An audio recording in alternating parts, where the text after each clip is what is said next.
Everyone, আসসালামু আলাইকুম। আজ আমি আপনাদের তৈরি করে দেখাবো ডোনাট। ডোনাট ছোট বড় সবার অনেক পছন্দের একটা খাবার। বিশেষ করে বাচ্চারা এই ধরনের খাবারগুলো একটু বেশি পছন্দ করে।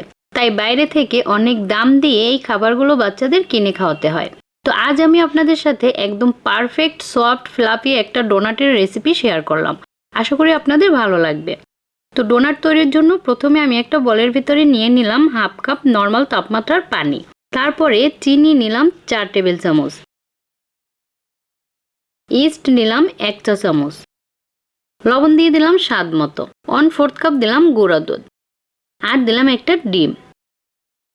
এবার এই সব কিছু একটু সুন্দরভাবে মিশিয়ে নিলাম।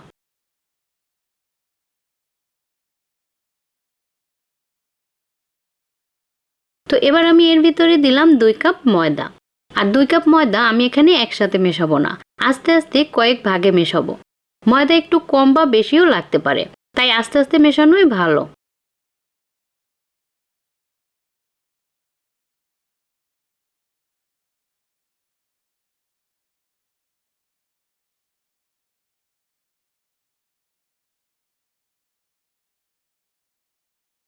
ডোনাটের ডোটা একটু নরম সফট হবে। ডোটা বেশি টাইট হয়ে গেলে ডোনাটগুলো পারফেক্ট হবে না। তো এরকম নরম সফট একটা ডো তৈরি করতে আপনার যতটুকু ময়দা প্রয়োজন হবে ঠিক ততটুকুই ব্যবহার করতে হবে। আমার এই ডোটা তৈরি করতে পুরো 2 কাপ ময়দা লেগেছে। আর এই যে দেখুন, এরকম একটু নরম টাইপের একটা ডো তৈরি করতে হবে।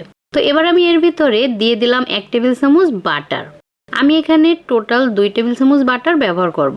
প্রথমে আমি 1 টেবিল চামচ বাটার দিয়ে দিলাম। এবার আমি বিটারের সাহায্যে এই ডোটা বিট করব। ডোনাটের ডোটা অনেক সময় নিয়ে একদম সফট করে মথে নিতে হয়, যেটা হাত দিয়ে করা অনেক কষ্টের এবং অনেক সময়ও লাগে। তো ভালো হয় এটা বিটার দিয়ে বিট করা, এতে কাজটা অনেক সহজ হয়ে যায় এবং ডোটা একদম পারফেক্ট হয়। তো বিটার স্পিড মিডিয়ামে রেখে আমি এখন এটাকে বিট করব। আর এই তো একটু সময় বিট করে আরও আমি 1 টেবিল চামচ বাটার এর ভিতরে দিয়ে দিলাম। তারপর এটাকে আমি আবারও বিট করব। আর এটা কিন্তু হাই হিটে বিট করা যাবে না, মিডিয়াম হিটেই পুরো টাইম বিট করতে হবে। হাই হিটে বিট করলে ডোটা বিটারের কাটার সাথে উপরের দিকে উঠে আসতে পারে, এতে করে কিন্তু বিট করতে সমস্যা হবে। তো এটাকে আমি থামিয়ে থামিয়ে টোটাল 30 মিনিটের মতো বিট করছি।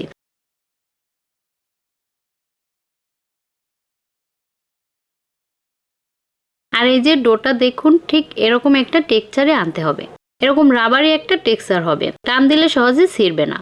আর হাত দিয়ে মথে এই পর্যায়ে আনতে কিন্তু অনেকটা সময় লাগবে, তাই চেষ্টা করবেন বিটার দিয়ে এভাবে বিট করতে। তো এই ডোটা দিয়ে সব ধরনের ব্রেড আইটেম আপনারা তৈরি করতে পারবেন।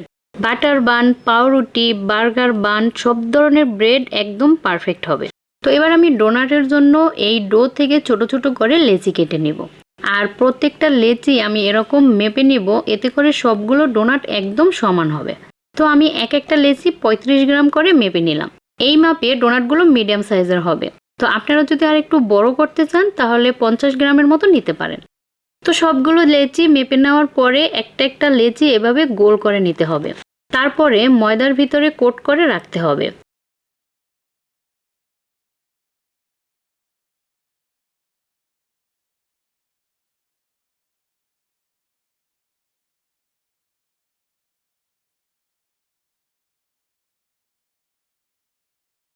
এই যে আমি ছোট ছোট করে কাগজ কেটে তার উপরে এই লেচিগুলো রেখে দেব।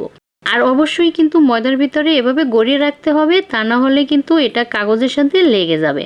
তখন তোলার সময় দেখা যাবে ভিতর থেকে হাওয়া বেরিয়ে যাবে, তাতে করে কিন্তু ডোনাটগুলো আর ফুলবে না। তো দেখুন, আমি এরকম সবগুলো লেচি গোল করে তারপরে ময়দার ভিতরে গড়িয়ে রেখে দিলাম। তো এগুলো আমি 20 থেকে 25 মিনিটের মতো এভাবে রেস্টে রেখে দেব। আর এই যে 20 মিনিট পরে এখন দেখুন এগুলো কিন্তু বেশ অনেকটা ফুলে গেছে। তো এটা হচ্ছে ডোনাটের প্রথম ফার্মেন্টেশন। তো এবার এরকম কোনো একটা কাটারের সাহায্যে অথবা আঙুলের সাহায্যে মাঝখানটা এরকম ছিদ্র করে নেবেন, তাহলে কিন্তু ডোনাটের সুন্দর একটা শেপ চলে আসবে। আমি একটা নজলের সাহায্যে এরকম কেটে নিলাম। এরপরে এই ডোনাটগুলো সর্বোচ্চ 1 ঘন্টার মতো রেস্ট রাখতে হবে। তো প্রথম ফার্মেন্টেশন ছিল 20 মিনিট, তারপরে হচ্ছে 1 ঘন্টা। আর এই যে 1 ঘন্টা পরে দেখুন এটা কিন্তু এরকম বেলুনের মতো ফুলে উঠবে। এরকম চাপ দিলে দেখবেন উঠে আসবে, কোনো ট্যাপ পড়বে না, তখন বুঝবেন এটা পারফেক্ট হয়েছে।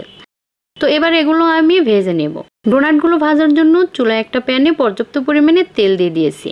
আর তেলটা কিন্তু বেশি গরম করা যাবে না, তেলটা হালকা গরম হওয়ার পরেই ডোনাটগুলো দিয়ে দিতে হবে। আর চুলার জালটা কিন্তু একদম লো হিটে রেখেই ডোনাটগুলো ভাজতে হবে। জাল বাড়িয়ে দিলে তাড়াতাড়ি কালার চলে আসবে আর দেখা যাবে ভিতর থেকে কাঁচা থেকে যাবে। আর বেশি নাড়াচাড়া করা যাবে না, ডোনাটগুলো দিয়ে এরকম সুন্দর কালার আসার জন্য অপেক্ষা করতে হবে।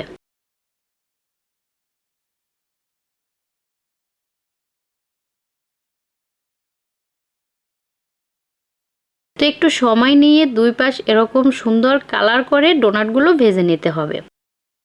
তো আমার এই ডোনাটগুলো ভাজা শেষ, এবার আমি তুলে নেব।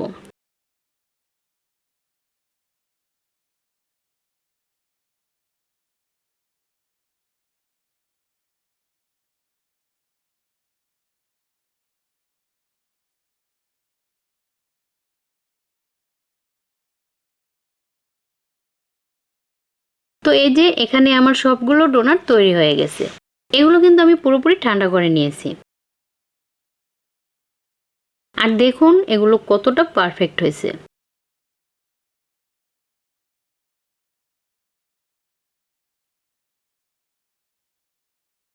ভেতরটাও একটু দেখুন।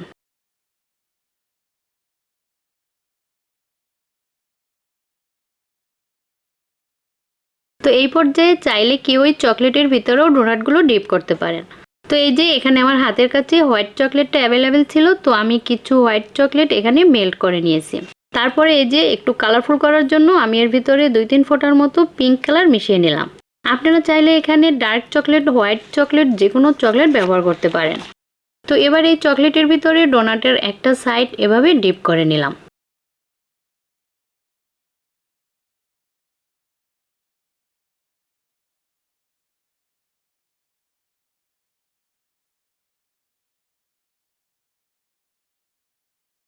তারপরে এই যে উপর থেকে কিছুটা কালারফুল সুগার বল দিয়ে দিলাম। এতে করে দেখতে আকর্ষণীয় লাগে আর বাচ্চারা এটা খুব পছন্দ করে।